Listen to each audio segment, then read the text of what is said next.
السلام عليكم ورحمة الله وبركاته.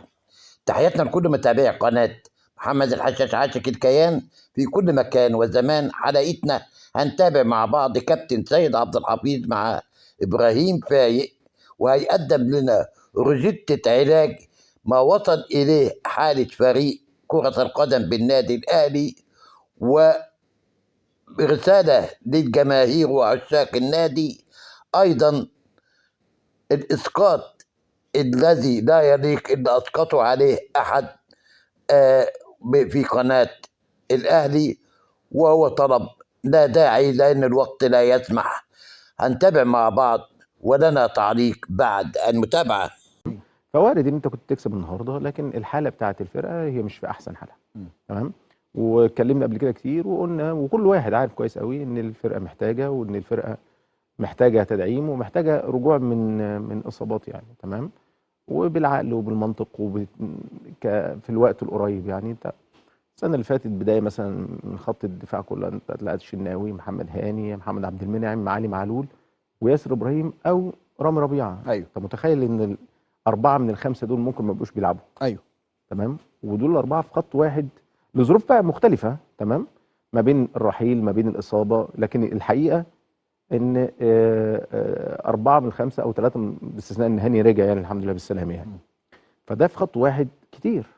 في نص الملعب اتكلمنا على حمدي فتحي وديانج والسوليه وبعده، ممكن يتم التعويض. حلو. بس بتاخد درجات شويه. ايوه. الخط الامامي طبعا في تغيير كتير جدا جدا جدا يعني. يعني الترتيب مش قلقني على فكره. انت ممكن تبقى زعلان من النتيجه صحيح، من الارقام اللي انت عرضتها من شويه صحيح، من حاله ممكن تبقى مضايقاك صحيح، لكن امكانيه الرجوع موجوده، وموجوده بشكل كبير جدا يعني. احنا في 2000 في 2023 خسرنا مرتين في دوري المجموعات. خسرنا أيوة. من الهلال وخسرنا من صن داونز. ايوه. في مباراه الخمسه يعني يوم 11/3 يعني. وخسرنا حتى في 2020 في دوري المجموعات، خسرنا من النجم الساحلي. هو 21 خسرنا من سيمبا، وتعادلنا مع فيتا كلوب هنا في القاهره يعني. ماشي. فحته ان انت تعمل نتائج مش احسن حاجه موجوده. ماشي. بس انت وانت بتعمل النتائج اللي مش احسن حاجه دي بتبقى شايف ان عندك القدره ان انت ترجع. حلو. عندك الامكانيات والادوات والاوراق ان انت ترجع، فبتبقى مطمن شويه. تمام. هنا بقى انت عندك بالحاله اللي احنا فيها الامر فيه صعوبه، وصعوبه شديده. صعوبه شديده طبعا. لكن هل هنستمر كده؟ ما اعتقدش ابدا يعني. الناس عندها درايه، اثق فيهم تماما. واحنا في حاله في الوقت الحالي مش حاله ابدا ابدا يعني تصفيه حسابات خالص، ولا حاله حد هجوم مستمر. هي حاله تركيز وحاله دعم شديده جدا. يعني لما بتتكلم وتختار حتى الفاظك في الوقت الحالي، لان احنا عايزين نقوم الفرقه.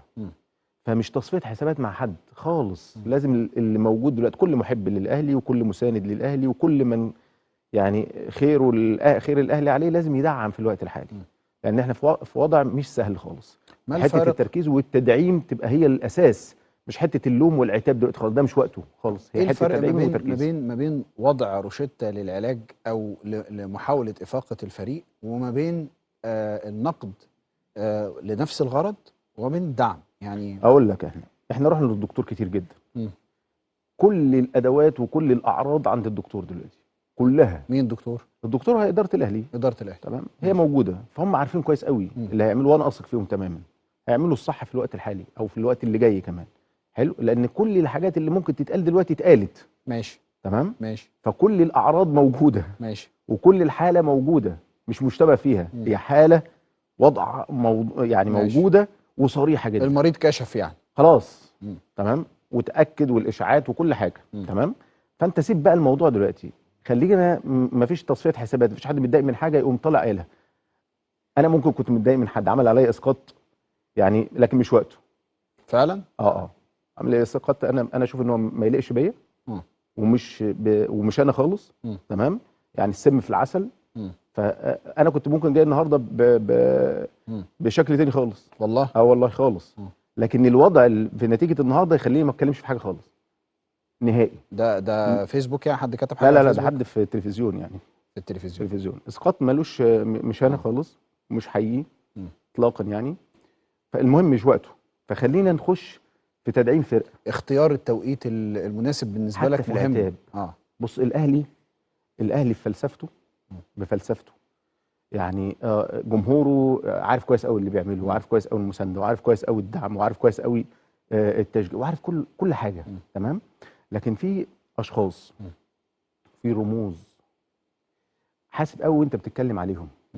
يعني نختلف مع بعض، ونختلف جامد جدا، لكن لا قدام الناس حلو ولا في التلفزيون.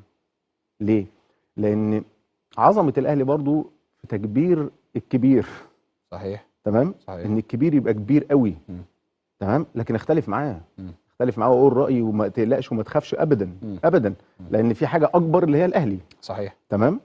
لكن في نفس الوقت ما ينفعش ان انا يعني اتخانق قدام ابراهيم معاه يعني مثلا يعني مع حد يعني، فاهمني؟ فهمت. فاقصد ان في النهايه دلوقتي احنا عندنا تركيز، جدعانه منك دي على فكره وتدعيم. وخد بالك، مش يعني فكره ان انت تبقى متسق مع نفسك في مواقف قد تبدو بالنسبه لك مضايقاك. الاتساق مع النفس ده مهم، لانه انت دايما بتعرف الشخص اذا كان هو عنده القدره على انه اللي بيقوله بيعمله لما بيتحط في موقف زي اللي انت بتقول عليه. بص، في بيت شعر ابن لذينه جامد جدا. جامد جدا. آه. يقول لك ايه؟ يقول لك الدار ليست بالبناء جميله، ان الديار جميله بزاويها، قد يعشق الانسان اسوأ بقعه ويزورها من اجل شخص فيها. يعني عشان شخص موجود كويس. في مكان، والمكان ده ممكن ما يبقاش احسن حاجه، بس انت ممكن تحب تروح المكان ده رغم تعبه ومشواره وطريقه عشان شخص. ما بالك بحياه انت عشتها، حياه موجوده من اول ما كنت عيل صغير لحد ما هتموت يعني. تمام. ففي حاجات كتيره جدا لازم يبقى في اولويه. اولويه المرحله، فقه المرحله، فقه الموقف. نتكلم ازاي في الموضوع ده، ونتكلم ازاي في الموضوع ده. ان اشوف ان النهارده كل محب للاهلي او كل مساند للاهلي عليه ان هو يبقى فيه تدعيم. سيب الناس، مش عايز اقول تبقى براحتها، لكن تاخد وقتها شويه، عشان انت مش هتعالج بضغط فتجيبهم واحد عشان الناس تسكت. لا، تبقى انت كده الموضوع بالنسبه لك كده هيبقى مشكله اكبر. تمام. انا عايز الناس اللي تبقى عامله فارق جامد جدا، لان الفرقه محتاجه. طيب، هو الجمهور برضو بيبقى معذور في الحته دي يا كابتن سيد. يعني هو بيقول لك انا بدعم، انا مطلوب مني اعمل ايه اكتر من اللي انا بعمله؟ ماتشات وبروح، هتاف وبعمل، مسانده وبعمل، بس انا محتاجك تعمل لي بقى اللي انا عايزه. ما هو الجمهور النهارده، احنا اتكلمنا في نقطه مهمه، حضرتك اتكلمت في نقطه مهمه. الجمهور النهارده مش فارق معاه، ما انا كده كده هصعد، هو عارف ان كده كده هيصعد، بس هو بدا يحس بالقلق الكبير جدا. تاخر او زياده المده، المرحله بتاعت عدم التعاقد لحد دلوقتي مع صفقه. انا متاكد لو الاهلي تعاقد مع صفقه او صفقتين في الوقت الحالي، مش بتكلم على اللي بتعجب الجمهور لكنها تمثل متطلبات الفريق، الوضع هيهدى كتير جدا. ما اعرفش انت متوافق معايا ولا لا؟ ماشي، بس الوقت ما انتهاش. تمام. اتفق معاك في جزء كبير جدا، وخصوصا لان هي برضو ليها حسبه. انت النهارده عندك افريقيا هتخلص يوم 30. القيد ممتد او 31. القيد ممتد ل 8 فبراير صحيح، لكن افريقيا هتخلص يوم 31. صح. مش هجيب واحد بعد يوم 31 ما لعبوش افريقيا. تمام. 2، انا برضو لازم اكون بفكر ان الفرقه الثانيه اللي هاخد منها عنصر مهم جدا عندها، والمفروض ان هو الاميز عندها. صحيح. ما هي برضو مش هتسيبهولي في وقت صغير، مش هتلحق تعوضه الا بحاله لو ضغطت عليك ان انت تدي فلوس اكتر. تمام. فلها حسبه. لكن بقينا في الارض الواقع لازم نتعامل. انت دخلت الاوضه وقفلت على نفسك. تمام. صح. مطالب ان انت خلاص تخرج من الاوضه، لكن احنا كمان الواجب اللي علينا، واجب الاهلي على كل واحد اهلاوي كبير جدا. حتى في العتاب والاختلاف كبير، في واجب على الاهلي، للاهلي علينا، يعني في حق للاهلي علينا. فمهم جدا ان احنا نبقى فاهمين المرحله دي صعبه قوي. فكل ما الدنيا هتبقى فيها ضغطه شديده وفيها استعجال شديد، ممكن النتيجه ما تبقاش احسن حاجه. تمام. بقول كده مش معناه ان انت تبقى نايم. لا لا لا خالص. انا عندي 12 13 يوم خاصين بافريقيا. ايوه. تمام. دي اهم حاجه بالنسبه للاهلي. لازم يطلع فيها نتيجه كويسه، لازم تطلع نتيجه كويسه، لازم المكنه تطلع قماش فرز اول. تمام. فرز اول. طيب، طبعا بعد ما تابعنا كابتن سيد عبد الحفيظ مع فايق، وافضل تحليل لهزيمه الاهلي امام اورلاندو، بنترك لحضراتكم التعليق. وقبل ما نختم حلقتنا فضلا وليس امرا، تعمل لايك للفيديو ومشاركة للقناة وتعالج بذكر الله. وإلى اللقاء في حلقة جديدة من قناتكم، قناة محمد الحشاش عاشق الكيان. والسلام عليكم ورحمة الله وبركاته.